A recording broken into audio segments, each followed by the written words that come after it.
Hi, and welcome. You're listening to the X22 Report. My name is Dave, and this is episode 747B, and today's date is August 21st, 2015, and the title of this episode is U.S. Pushes War Against Russia, North Korea, and China to cover up this entire economic collapse.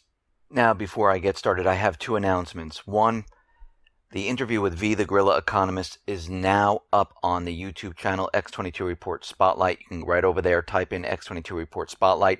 It'll bring you right to the video. Or you can come over to the x22report.com site. You'll see the video on the right-hand side.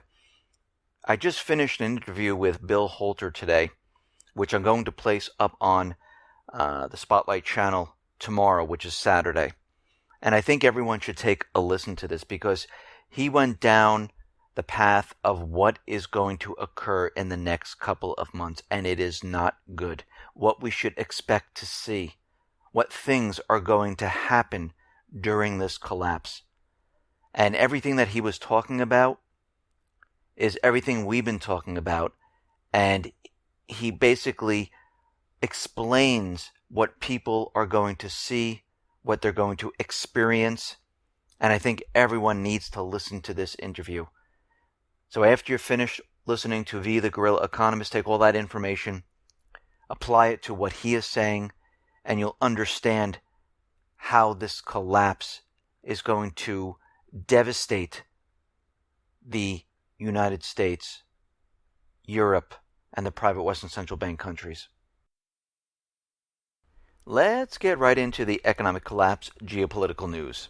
Now, I continually talk about how the U.S. government and their agencies continually spy on the people.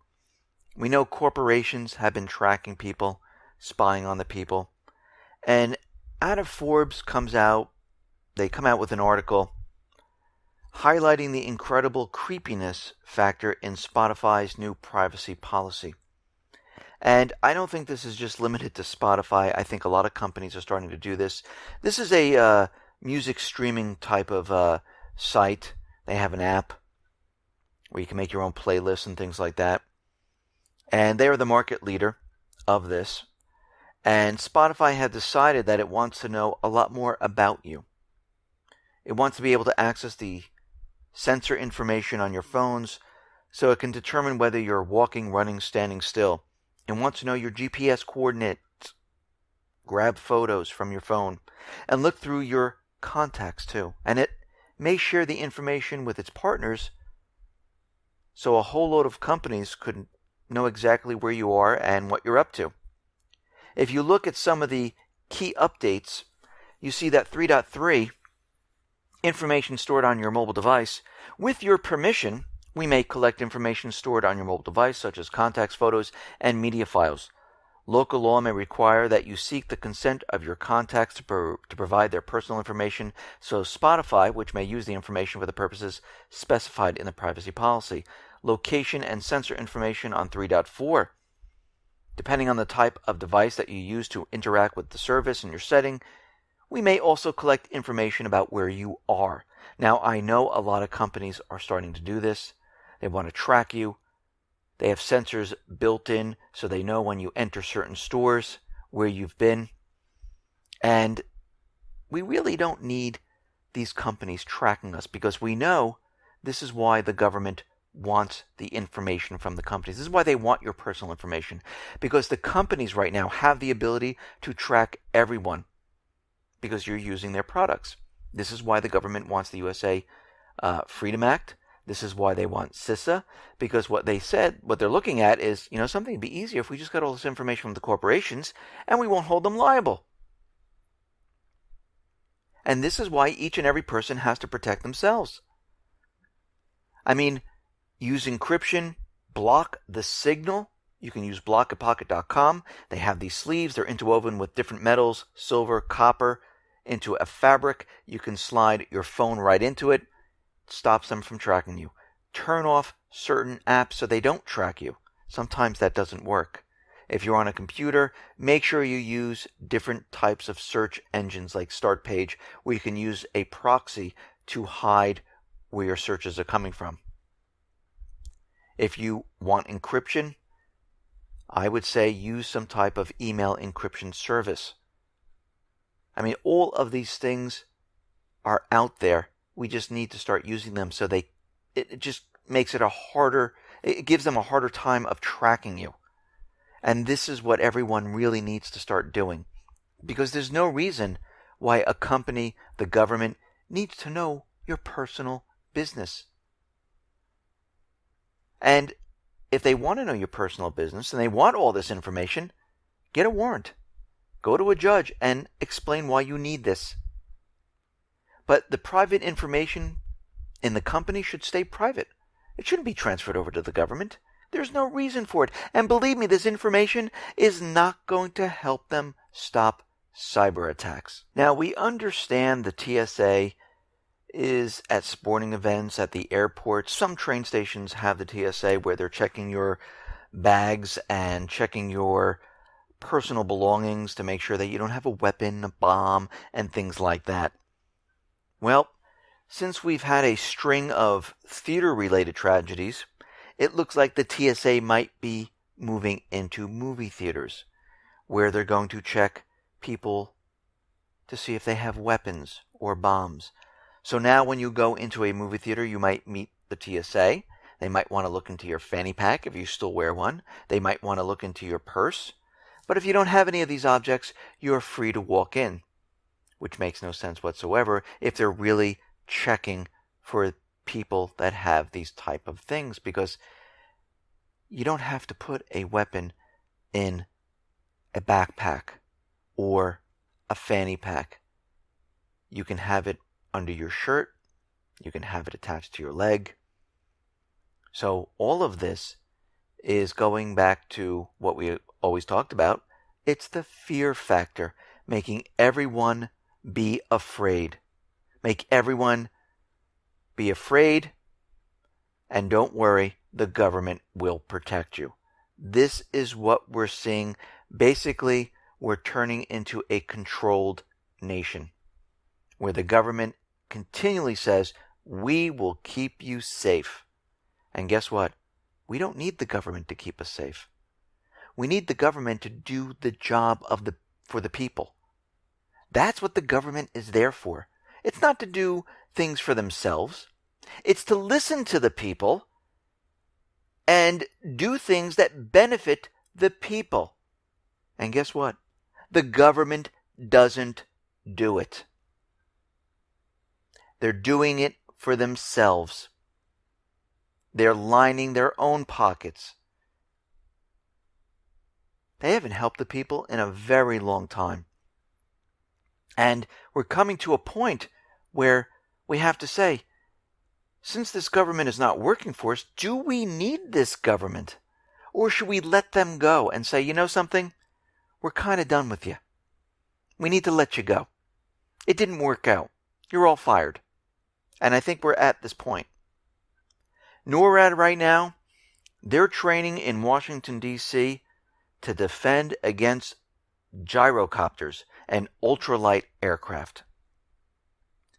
The test will test NORAD's ability to identify and track low-altitude, low-speed aerial vehicles operating in and around Washington, D.C.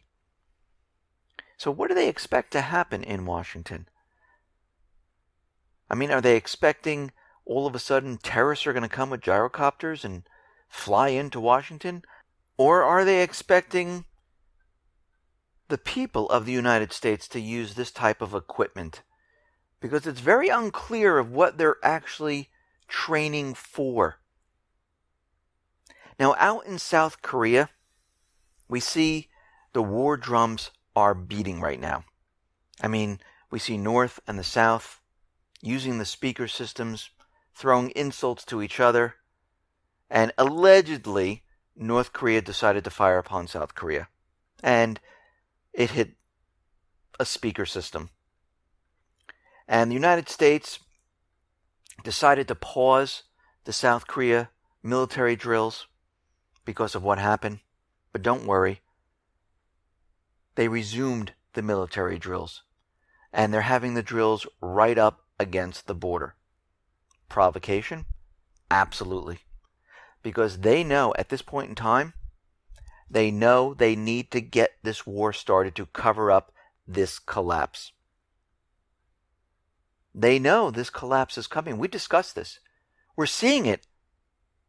It's happening right in front of us. They know, according to John Kerry, that if the Iran deal doesn't go through, this whole thing collapses. Even if it does go through, guess what? It's still going to collapse. It's going to buy them some more time. But this whole system is falling apart. The petrodollar, it's dead. We know out in Ukraine, they're ramping up a major offensive. Right now, Ukraine's foreign ministry has sent its Italian counterparts a diplomatic note after a map of Russia showing Crimea as part of its territory was put on display at an exhibition in Milan. And they're saying, no, this map has to be taken down. It's not part of Russia. Well, yeah, it is. They had a referendum. They voted. It's no longer part of Ukraine. We see in Ukraine, the propaganda in the corporate media is running wild. This is out of the Washington Times. They're saying Russian forces have already violated the ceasefire known as the Minsk II Agreement. Well, let me see. Russia created the Minsk II Agreement. They are pushing the military forces of Kiev back. They were almost into Mariupol. They could have taken over Kiev, but they stopped and they brought all the forces back. And I'm talking about the southeastern people. I'm not talking about Russia. And then Putin said, you know something? Let's try to push a ceasefire right now with the Minsk II. And they've been trying to work with this all along, but Kiev continually stalls, doesn't abide by it. And now they're turning it around and saying that Russia doesn't want to abide by the Minsk II agreement. Well, they're the ones who created it. They're the ones who wanted it to happen. They're saying that Moscow wants to carve out an expanded swath of territory. If they wanted to do this, believe me, do you think they're just going to go in there with a couple of men and a couple of tanks? No, if they were really going to do this, they'd have the Air Force fly in first, bomb the hell out of the Ukrainian forces. They'd be ripped apart. They would have their troops march in, and they would just take over the country. So if they really wanted to do this, they would have done this the last time. Because the southeastern people were already close to taking over Mariupol, and the Kiev troops, they were completely a disaster. They couldn't even fight.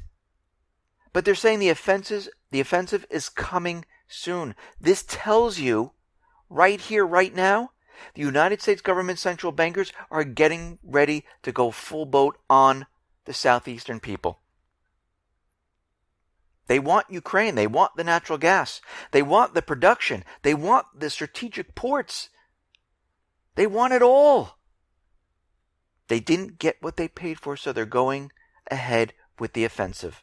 Now, out in Iran, we understand the deal is going through where Iran will be able to sell its oil. We know the deal has nothing to do with nuclear weapons. We've talked about this before. If you haven't listened to the interview with V, the guerrilla economist, listen to the interview. It will explain how this is not a deal about nuclear weapons. And right now, we continually see things out there that are complete propaganda to make everyone think that Iran wants to do their own self-inspections on their nuclear plants. The head of the International Atomic Energy has denied media reports claiming the agency will allow Iran to carry out its own nuclear inspections as part of the nuclear agreement. The statement follows claims by the Associated Press on Wednesday that the draft version of a side agreement indicates that Iran could use its own inspectors to investigate the Parchin military base in south of Tehran. And when we look at these documents, this is coming out of Washington's blog, the origin of the document could be similar to that of the Niger letter, where Iraq was supposedly purchasing uranium. The Niger letter was used as part of the effort to persuade the U.S. public to support the U.S.'s illegal invasion into Iraq. And when we look at this draft document, we see that it's a complete forgery. In the document, there's 13 instances of incorrect terminology and practices that are inconsistent with the IAEA safeguard methods, including Iran never calls itself Islamic State. Iran refers to itself as Islamic Republic of Iran in official documents, not just Iran. This is not standard IAEA language. And they're saying there's no logical rationale for the inclusion of such a paragraph because they would never allow this to happen. So it looks like somebody went to great lengths to forge this document and slip it in. Now, why would they do that? What country doesn't want this deal to go through? That would be Israel. Israel does not want this to go through, and they're getting Congress to go along with this. Why? Because they receive a huge amount of donations in support of Israel. Now, I have nothing against Jewish people. I have nothing against the people of Israel. When I talk about these countries, we're talking about the government. Just like when I talk about the United States, I'm not talking about the people of the United States. I'm talking about the government of the United States. Talk about Ukraine, it's not the people, it's the government of Ukraine. The same with every country. So I'm not talking about any religion. I'm not talking about any type of ethnicity. I'm talking about the government structure of that country. And most of the people in these countries don't agree with their governments. I mean, I don't agree with my government. If they're going to war, I don't agree with it. If they're doing the bidding for another country, I don't agree with it. If they're taking orders from the central bank, I don't agree with it. And there's a lot of people in different countries that do not agree with their government.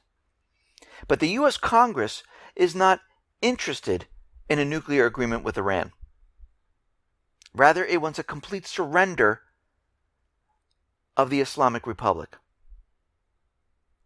Because what they're seeing right now is they want the government of Iran taken out, just like in Iraq, Libya, Lebanon, Yemen.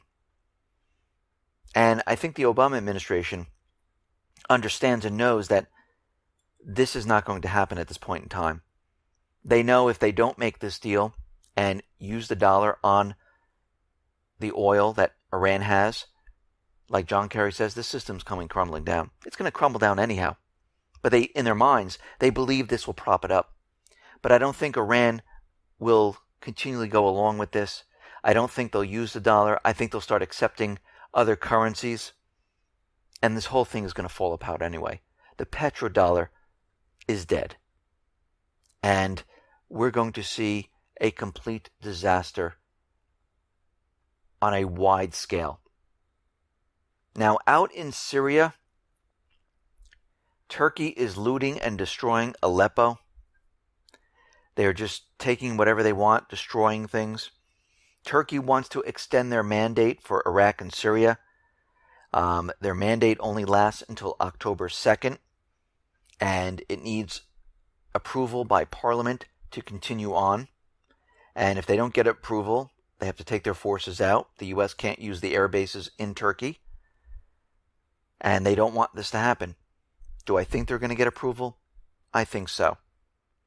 Now, we understand the United States government, central bankers, and the coalition forces are making a really big deal about the market attack in Syria. They're saying 100 people, and we discussed this before.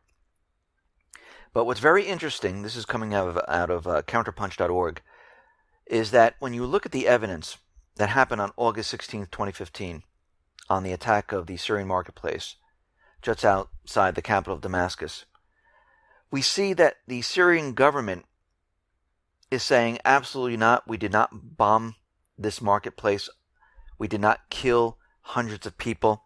But the corporate media, the governments, the coalition forces are out there saying, yes, we We have proof. We know you did it. Well, we might not have proof, but we know you did it. And all of this is coming out. All the allegations are coming out. And when we scrutinize the evidence of the attack, comparing that to claims that made throughout the Western media, some troubling irregularities emerge. Not only do the claims seem to be exaggerated, but when placed within the historical context of this war, they seem to fit into a clear pattern of distortion and misinformation disseminated for political purposes. Rather than objective reporting on all of this, it's basically propaganda. When you look at the raw footage taken on the scene, we see a lot of contradictions. Contradictions made by witnesses and activists who are often quoted in the media. And we know these are stooges who are set up. These are the people they're interviewing. First, there is the allegation that more than 100 civilians were killed in the airstrike carried out by the Syrian military. However, when you look at the video, even those provided by the outlets such as The Guardian, it seems that they're missing the bodies. Because when you compare this to when Israel struck Gaza on July 30th, 2014, and they hit the area and 15 people were killed and 150 were injured, you saw horrific destruction, bloody bodies, missing limbs, pools of blood on the street. And in Syria, you don't see this. This is what's missing. And again, every time we hear them come straight out and say something, we know it's propaganda because they never have proof to follow it up with. They don't. And when we look at the evidence, we are not seeing what they're talking about.